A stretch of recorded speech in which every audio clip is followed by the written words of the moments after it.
Hi guys, good evening. Welcome back once again to the EdWord. I'm your host Eddie, and in tonight's video I'll be doing my episode review for the latest episode of AMC's Fear the Walking Dead, which premiered earlier tonight. I just got done watching it.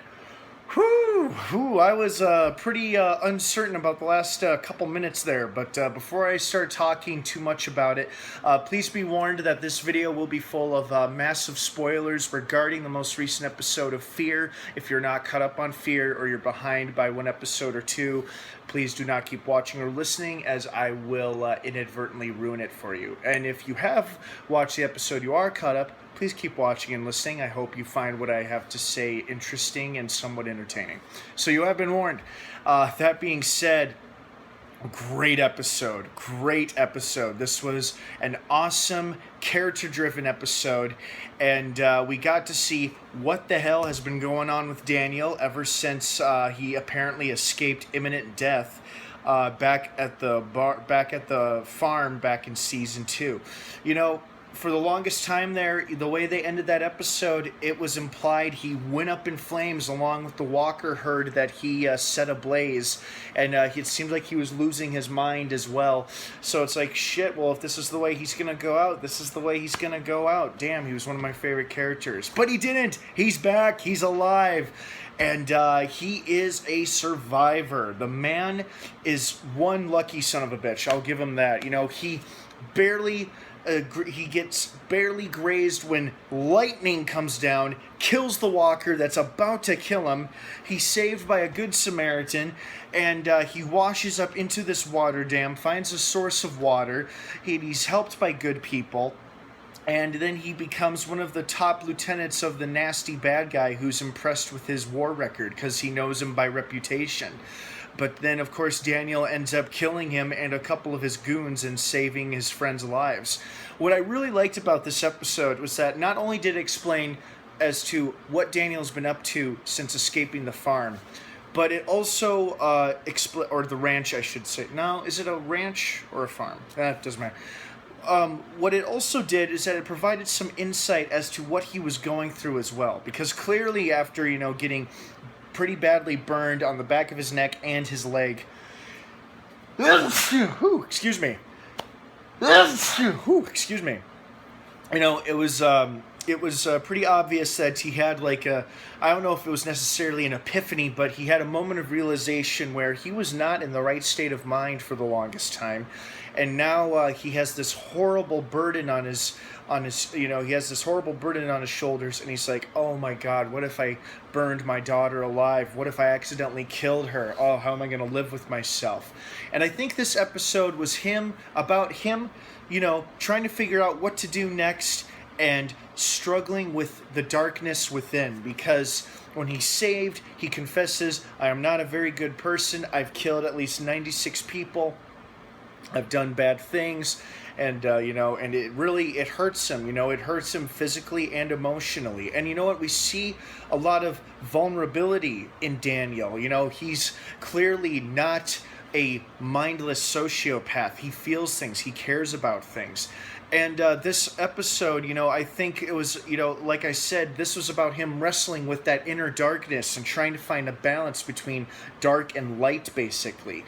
And there were a couple moments there where I thought, oh no, he's completely turned to the dark side. He's basically said, screw you to Strand. He was going to leave him to rot in that cell. And then they capture his friend, and they basically make him beat him to a pulp because they know he's a good torturer or a good interrogation expert. And, right before he can kill him, the girl finally speaks up. And then that, of course, damns her and the other people who were involved. And for a while there, I thought, oh, Daniel, no, don't do this. Don't make me not like you. Please don't become an unlikable character. Because I was starting to get worried there when he was, confronting Strand. He's like, Ophelia is dead.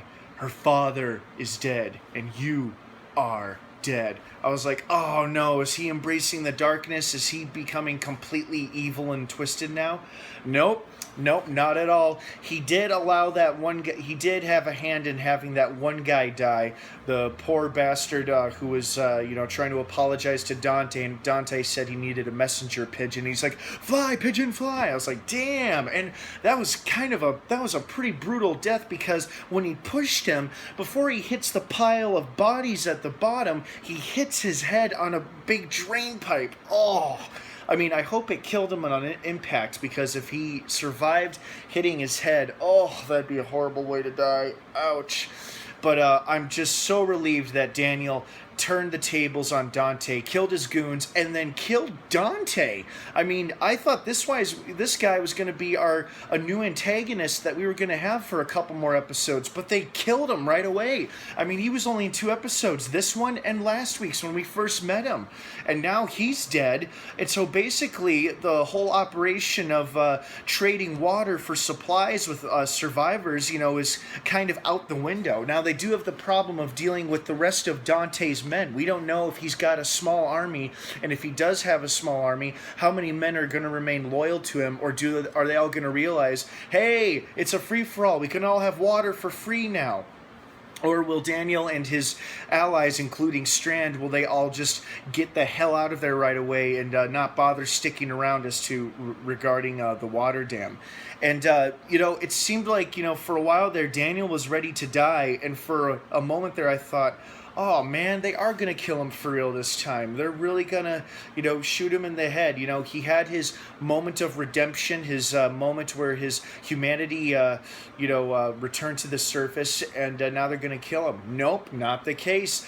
The woman, as angry as she was with him, clearly, I don't know if she forgave him, but she offered her hand out to him, and it was basically her way of saying, come on, let's get the hell out of here. So I'm curious as to what happens next. I would love to see all these characters, Daniel, the woman, Ephraim, and the other maintenance worker, and Strand, all of them together pile in a car and just take off out into the wilderness, out into the world somewhere, and eventually run into Madison and Nick and Alicia, or maybe end up at the ranch. That would be pretty cool, which they very well could do. But it'll be curious to see if they're going to keep going along with the water dam storyline, or if that storyline has now ended with Dante's death. Other than that, great episode, really enjoyed it. I loved, getting into the nasty grittiness of the world, and I felt so bad for Daniel when they were scraping the rotten flesh off his leg. I was like, oh, ouch, ouch. And in a weird way, it was almost like karma, because he had tortured that poor National Guardsman going way back to season 1 with a similar blade, or that wasn't a knife, with a similar razor blade or something. And of course, that's what they used in turn to get the rot off of his leg, and clearly it hurt like hell. So, I think he had a taste of his own medicine, and maybe that's why he became reluctant to be one of Dante's goons. But great episode, really liked it. Hell, I may watch this one again. That was that good. All right, you guys, thank you so much for joining me for another episode review here on the EdWord. What did you think of tonight's episode? Did you like it? Did you love it? Did you hate it? Please leave your thoughts, opinions, and your feedback down below in the comments section. I'd love to hear from everybody. Don't forget to tune into AMC every Sunday night for a new episode of Fear the Walking Dead, and check your local listings for times, and stay subscribed to this channel as we continue to follow along Season 3, and stay subscribed for other episode and TV reviews that I'll be doing. We've got a couple shows coming up later this month.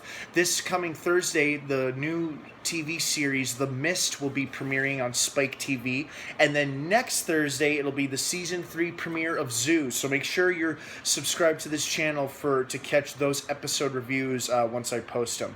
All right, guys, I hope you had a wonderful weekend. Have a great rest of the night. Thanks again for stopping by, and of course, until next time, may the Force be with you.